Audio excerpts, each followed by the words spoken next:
Speaking of reliability, a podcast with good friends talking with you about reliability engineering topics.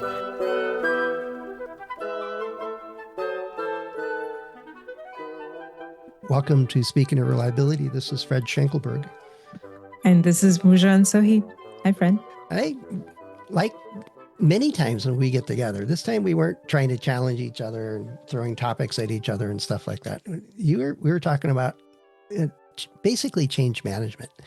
And before we sat down, I was talking to a former student of mine. He came over for a visit and we were talking shop. My wife decided that I ain't going to go clean out the chicken coop or something else. And instead of two reliability engineers talking shop.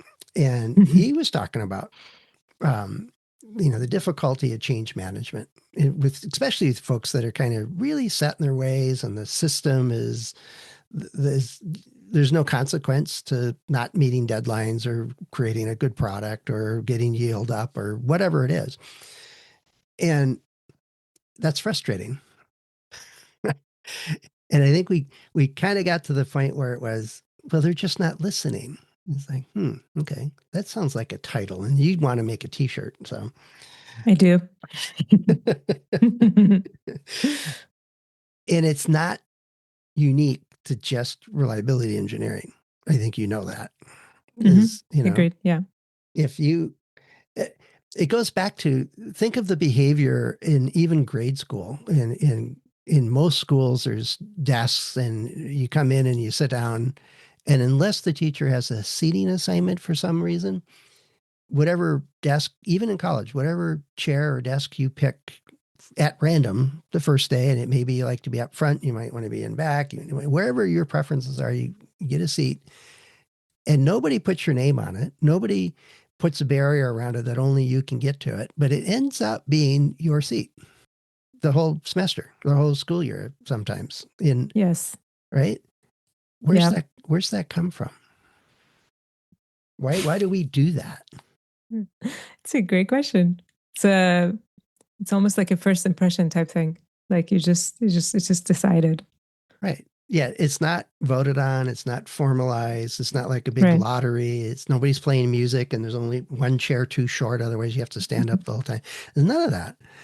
It's just something we do. And it's, going to a church, you sit at the same place generally. It's restaurants, you have a favorite type of chair, or coffee shop, you wait till that chair that you like is open and you go sit there. We do it all the time, and it's habit, it's comfortable, it's familiar, all those kinds of things. To really screw up a group is every time if you have a standing meeting and you're there every month, and whoever's leading the chair sits at the head of the table, get there a little bit early and go sit there instead. Yeah. All hell will break loose. Yeah. You're breaking the pattern. Right. And you can do that in a classroom. I would do that in high school just for fun. I just pick a different chair. And they're like, you're in my chair. Really? Is your name on it? And it would cause a ripple effect, but we like to not have to make decisions is kind of what I've learned over the years of this process, is that in some of this background and information I have, it was in the Army, is in school I went to. It was, how do you change somebody's behavior, which is really, really hard to do. Right. And there are millions of books on it. Yes, there are. Because it's very difficult. Yeah. It is very difficult. But a lot of what we do in reliability engineering is influence. We're going to, we need the data so that we can track patterns and set priorities, and are we making progress or not, or we're doing the wrong thing? What can we learn from, say failures in a prototype? It's gold. A lot of organizations don't want to talk about failures because that's an admission of defeat. I think you've reframed that wrong. And that's a different t-shirt.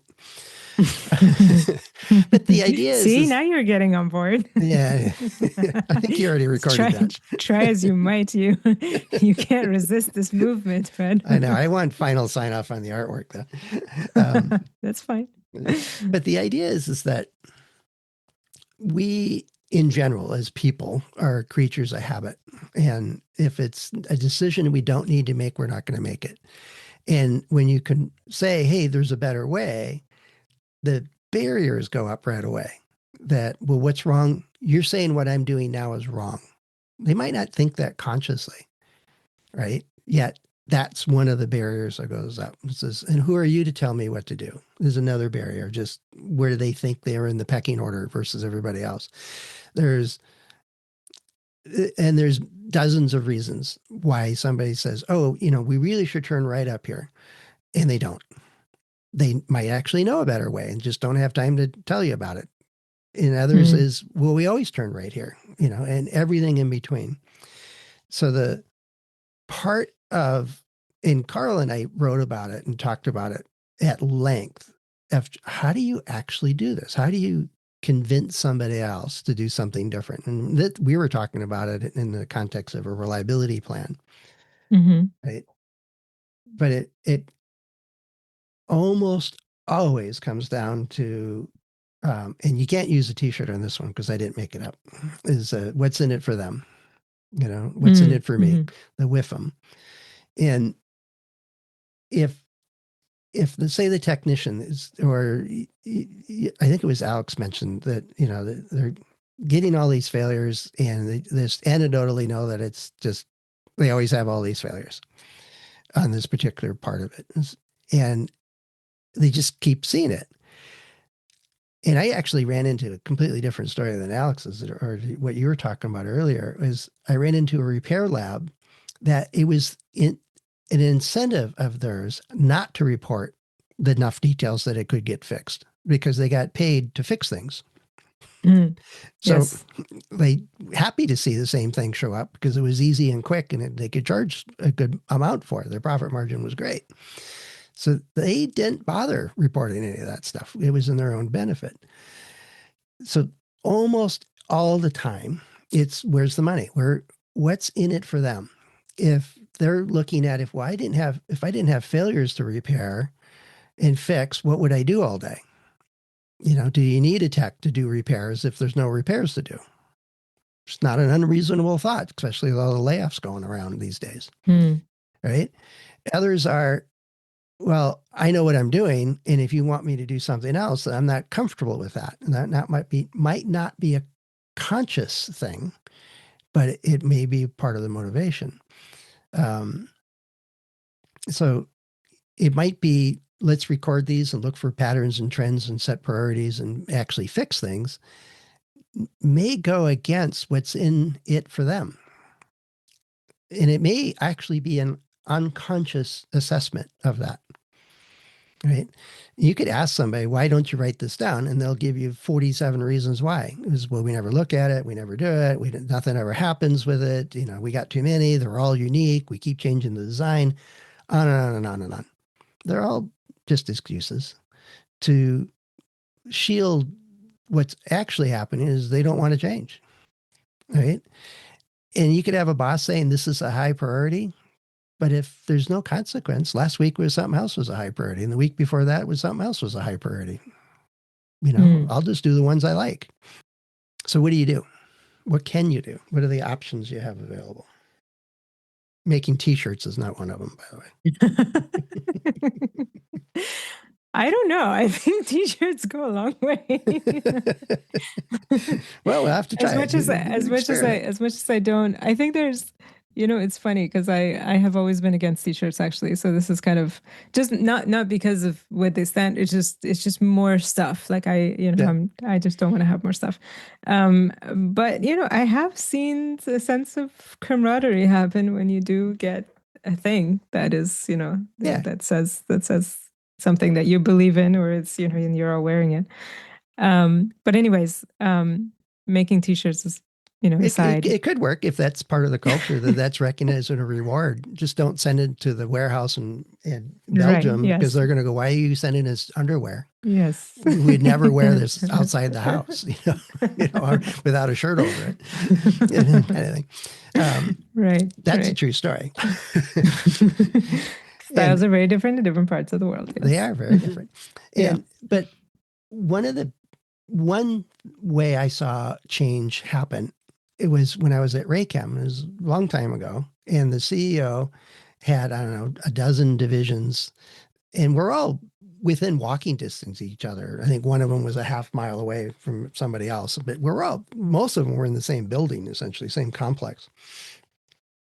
And we're doing similar things, but we would not cross the line and go ask somebody else in the other division, well, I'm having this problem. What should we do? Because they can't possibly know what we're doing, because our product's different and it's unique, and they don't know what we know, and all kinds of things. So the CEO created an award called the Not Invented Here Award, the NIH award. Hmm. And it was I don't know, polymer of some sort, little desk plaque thing with, not invented here, and who was involved in the date and stuff. But it also came with $1,000, which was really cool. Hmm. And the rules were, somebody has to steal an idea from another group and implement it. And the person that enables that being stolen or sent to the other group also gets the award. So it has to be two players to get the award. You have to consciously get an idea or a process or a tool or something from another division to solve a problem in your own division, and both partners get the award. And my tech, is the same daycare that is tech in another group that had a similar setup to what we did. He said, we're having this problem where they're dropping off their kids one day, and he goes, oh, we solved that. We did this with this tool. And he told me, my tech told me about it. And I says, well, why don't you just drive over there and pick up that? It was an auger basically for an extruder. Go pick up, see if we can borrow one for the afternoon. Let's see if it works. Because we had the exact same extruder equipment, so it would fit in our equipment. And he goes, okay. And so I went and got the materials ready and our team ready to do it. He brought it in, stuck it in the machine. We ran a batch through it. Took it out, cleaned it up. He drove it back. And the next day, we found out that it solved the problem we were trying to solve. And so I submitted them both for the Not Invented Award. He bought me lunch. He took me to a taqueria and got me a bagel or a burrito. That was my reward for it. But it allowed the barrier to be breached because there was this incentive to do it. So that was one of crossing boundaries, but there was a reward for it. It was recognized. So, like you were talking earlier, that the boss's boss is saying, this is very urgent. This is very important. Well, to who? And what's behind that? All right. I want 10% of your budget on this. Show me it in the books on Friday. That's a whole lot different than saying, do you understand that this is important? And especially if that's something that is repeated on 15 different things. And you know what it's like in the development team. They got to be sustainable and ecological and repairable and manufacturable and every illity you can think of. And they're all important.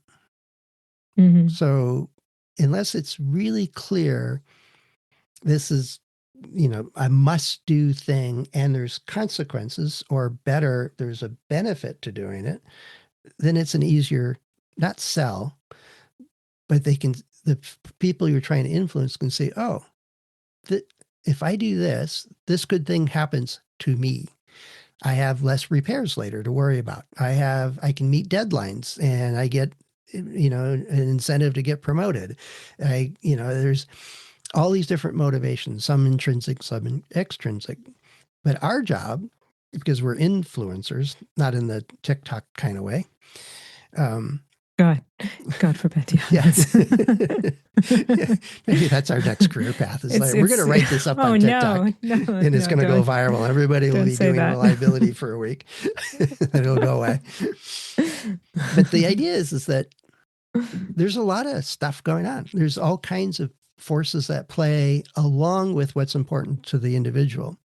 And so if you really want somebody to change, it's really a combination of trust. They trust what you're saying is going to be useful and work and be beneficial to whatever their priorities are.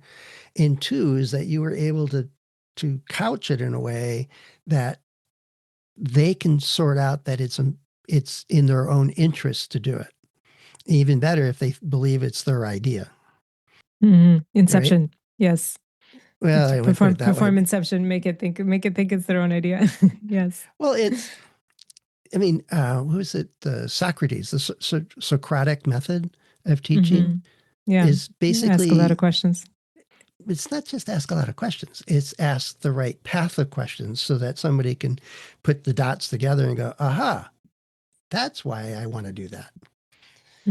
Right. And yeah, there's tons of books out there. There's all kinds of stuff on it. And it's one of those things that's just not taught in engineering schools, is how to talk to other people, how to listen to other people. And a big part of that is, well, what I have found has worked when I run into roadblocks is, and it was one guy in particular, his shoulders would slump when I'd show up at his cubicle door. And he was, oh, you know, kind of thing. Well, I'm glad to see you too, Ed. And he's like, you only bring me problems. Well, yeah, that's true, because you're the one that can solve them. And I'm all chipper and stuff, and that doesn't work. You got to match the tone. You know, if somebody's excited, you be excited. Otherwise, they can't hear you. But that's a whole different thing.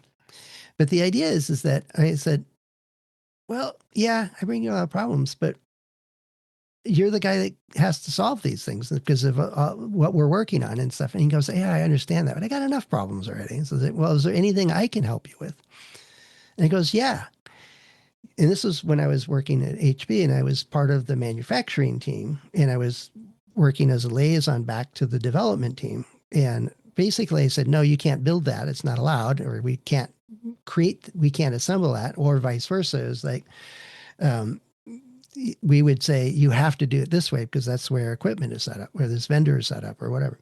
So but we also, one of the side jobs we had was to create the prototypes during the development process, because we had our own line in the shop. And he goes, I think I told you the story before. He said, what I really want is that when I hit save on the design, you walk in immediately with the circuit board assembled so that I can continue my work. Because between save and when I get the circuit board, 7 days later, I'm doing housekeeping. I really can't make decisions because I haven't evaluated the actual board to see if these designs and circuits and models are correct or not. Oh, okay. Completely outside my scope. Completely outside my scope. First thing I did, didn't ask permission. Didn't ask my boss that I'm going to go work on this. And laid out every step it took to go from, hey, we want to build a prototype circuit board, to it actually showing up. And it was, you know, not a simple process. Corporate work at its best. Yeah. Right? And we found, make a long story short, we found a step where a procurement person in the process would not buy would only buy long lead time parts ahead of time. And they were usually locked down into the design pretty early, so it was very low risk. But would not buy a $20 set of capacitors that might not get used, because it was going to be either this capacitor or that capacitor. And he says, I can't buy both. So I wait until you make a decision, and it takes 5 days to get here. Yeah. And I said, how about, you know, and so I said, I was in absolutely no position to tell him what to do, right? This is silly, or anything like that. I had no positional power, no organizational connection, anything, you know, to him. And so I said, all right, let me figure this out. This is a policy that's in place so that we don't buy parts that we end up not using, which makes sense. All right. But how many parts are in this group? And it was like 15, and total cost of like $3,000. And so I went to the program manager and said, if we spend an extra $3,000 and you can get the prototypes back in 2 days instead of 7 days, would that be worth changing the policy directing the procurement organization? And he was like, it's $1 million a day to run this lab. If I get Yeah. 7 days, I get 5 days back. That's $5 million of productivity. Hmm. Yes. Where do I sign? Write it up, Yeah. and then he calls my boss and tells me what a great job I was doing. Of course, my boss knew nothing about it. So I get chewed out by him. But then at the same time, I get a congratulatory letter, pat on the back from the general manager, who's my Hmm. boss's boss 4 times or something like that. Hmm. But Ed, at that point, became my biggest advocate. He was like, how can I help you? Yeah. Right? Just save them so much time. Yeah. Saved him so much time. And I proved I could get stuff done that could help him. I actually listened, and not every one of them is going to save $5 million every cycle kind of thing. It was, what can I do to solve a problem for you, to build the trust, the competence, all the other stuff is, I know it's what I'm telling you is something you should do different. Right. And that's a non-starter. What what is, if you're lucky, you go ask somebody, so what keeps you up at night? What is the biggest pain point? What is the issue that, I've got allocations of resources and time. I can help solve something that's bothering you. And if you're really lucky, it's something that you want them to do different anyway. And I'm glad you mentioned that. Here's an idea. What do you think of this? Instead of saying, oh, make sure you write it all down and analyze and send them a report every week, which is completely different than, if we figure out this nuisance problem that you're having over and over again and it goes away, would that be a good thing for you? And it's a different ask than write it down and let's figure it out and set priorities. You see the difference? Hmm. Yeah, of course. You're pointing out to them what would be helpful, basically, that would make their life easier. Right. And it starts from a point of where they are at. Now it becomes, you got to be Hmm. pretty nimble sometimes. I was in a room, it was like the staff for this production line was there, and every one of them had a different priority. And so it was reporting out on an accelerated life test for this new product. And one of them was looking at yield in the production line. Well, here's how it solves that problem. The leads are further away and they self-center. So even slight misplacements don't cause a repair cycle on it. Here's the evidence. The next one was, what about cost? And it was lined it up that way. Another one was total lifetime. And I had an argument for that. Another one was, whatever, but it was think through or be quick enough to go, this is, I hear your objection. Here's how it helps or solves, or here's another way to think about it, or here's the evidence. And then there's somebody else is on supply chain. Well, that one part replaces 3 parts in the old one. So you save $1,000 per line item in your stores, per month or whatever the numbers were. And it's, and when you don't know the data, it says, here's how I would think it through. Is that make sense? Could you help me fill in the numbers? And the hard part in change management is, even though you're convinced, you went through that process. My divorce attorney told me this, says, you've already went through the process. You're ahead of the game. You got to help them catch up, because you and I could say, oh, you need to do an FMEA and here's what you get out of it and blah, blah, blah. And they're like, oh, who, a what? What do I have to spend 3 hours in the conference room? What are you talking about? But every person you mention that to is going to have a different set of pushback.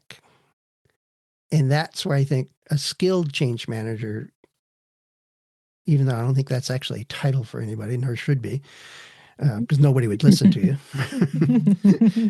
Right? Can't have a qualifier in your title. That's right. But it's one of those things where the hardest part about an FMEA program is getting the first 5 people to show up. And Hmm. each one will probably have a different rationale or something that triggers them to say, this is useful for me. And more and more organizations are not top down. And you don't want prisoners there anyway, right?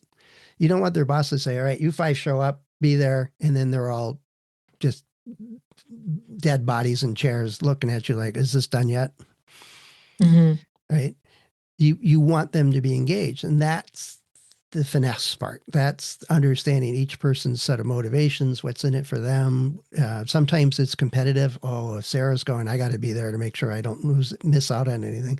And other times it's, well, if I don't participate, I'll look bad as a team player. They'll never tell you that, right? But yet part of convincing people is understanding those things, is their intrinsic motivations. And there is other people who tell you straight out, I need this to work because I want to get promoted. All right. When I hear that from a manager, especially a senior manager, is like, all right, here's what you need to do to make it happen. Here's the script. Here's the timing. Here's the meeting phrases. Here's the questions to ask. One of my most popular courses years and years ago was 3 questions to ask to make you look like a genius with engineers. It had a sexier title than that, uh, but it was well attended by senior managers because they can't possibly know all of the fields that they're getting involved in. But here's 3 questions Yeah. you can ask that will set your engineers back on their heels. They have to actually go do their homework to drive the change you want to see happen. If the boss is asking about this and expecting a rational answer, I guess I better go do the work. Mm-hmm. That kind of stuff. But it was only because somebody coached them. And if you want that to change, here's the script. Here's where you need to do. Here's the presentations. Here's the data that you need to present and so on to reinforce it. So part of it is top down. And then one last thought on it is that another way to institute change is go find, like I worked with Ed, and we just changed stuff, made things happen. We put in standards for how boards were laid out and marks and indicators on them and all kinds of stuff. We just standardized them. And if we went through quality department, it would have taken 2 years of reviews and approvals and presentations. Everything. I was like, we don't have time for that. So we just did it. And we went and talked to the other primary board designers, and they said, oh yeah, I'm on board with that. That's cool. I don't have to think about it anymore, right? Let's just do that. And so we created our own internal document of how to standardize all this stuff, and then gave it to the quality department. This is done. Put it in your books, but don't tell anybody it's there because we're going to ignore it anyway. And if you make any changes to it, we're going to ignore it anyway. And they were all bent out of shape for ISO 9000 and all the other stuff. And like, just go away. You're not adding value. Go away. That would have to be that t-shirt would have to be on a dark. Oh yeah, I don't. I don't know about that one. Yeah, we have to keep it lighthearted. But anyway, I don't know if this is helping at all or not, or if this is making sense. No, I think it definitely makes sense. I think it's very inherent to any kind of organization, right? Like any organization that's made up of a number of humans that are trying to do something. Two. Yeah, two or more. 2 or more. Where, although I argue with myself sometimes. Yeah, where decision making requires more than one person, I think is I think everything that you're saying can be very applicable, or is very applicable. And I think the key thing is I'm trying to think about like what's the, as I normally do. I think everyone that knows me would understand. It's just like, okay, what's the most efficient way basically to get to the answer, right? To get to the action that you want being implemented. And I think this is a big part of that. Yeah. And sometimes it's just rolling up your sleeves and collecting the data yourself and saying, see, if we automate this, we could do this every day. 100%. Yes. Right. Yeah. But if we do it manually, here's the value of it. This is one of the biggest changes I ever made in my whole career is and it took me 2 years to get the data for the final point of it. Dick Moss had in the early 80s found out that the warranty was around 3.5-4% of net revenue in the corporation for all their products. Oh, in the early 80s, around 3.5-4%. And they decided, the CEO said, no, we got to fix that. That's a lot of money. And they got it down to about 1%. And over that time period, they saved billions of dollars. In today's dollars, even more. And then they kind of all said, okay, that project's done. We don't have to think about that. We got it. We got it in the bag. Everybody's doing it. We've been working on it for years, blah, blah, blah. Well, of course it all disappeared. And so I come on the scene about 5 years later, and it took me 2 years to even find the equivalent numbers. What was our total warranty cost across the corporation? Mm. And it wasn't reported in the public, the FTC, Federal Trade Commission, reporting of public companies. They didn't require reporting warranty or warranty accruals. And so I just went and asked embarrassing questions to every senior manager I could find. Mm-hmm. How much are we spending on engineering talent to create our products? Oh, it's 7% of our net revenue. Okay, well, how much are we spending on warranty? Mm. And they're like, I don't know. You know, it used to be this was really bad. 5 years ago, it was this. Is it still there? And finally, they got tired of that, and they assigned me somebody in finance to go track it down.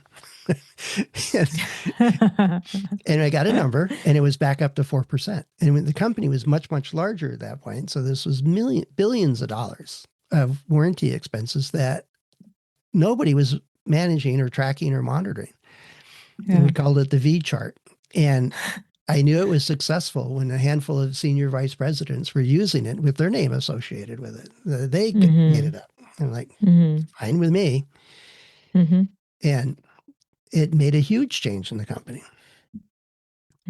But it was, sometimes the change takes a long time, and you got to just roll up your sleeves and be a pest, or, go down to the shop floor and collect the data yourself. And other times you can convince enough other champions that see the vision, see what you're trying to do, and why it's a useful thing for them, their customers, their careers, and you're off and running. And sometimes you ask, so what problems or pain points you have, and it's exactly what you're proposing. But they never heard you for the last 3 months. So it can vary a lot, and there's no one right way to do it. But if whatever you're doing is not working, do something else. Yeah, change strategy. Yeah, if you're up to make a change, though. This is not a process to make you change. This is a process to get stuff done. Yes, exactly. Yeah. All right. I love it. We rambled on this one for a while, didn't we? It was very good, though. It's very important. It is important. All right. It's very helpful.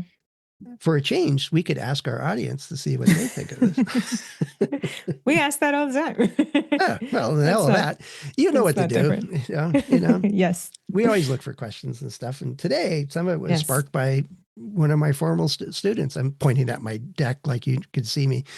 We sat outside, had a cup of coffee, and talk shop, and sparked a couple of questions. And I think you and I were talking about something similar. So let's hit record.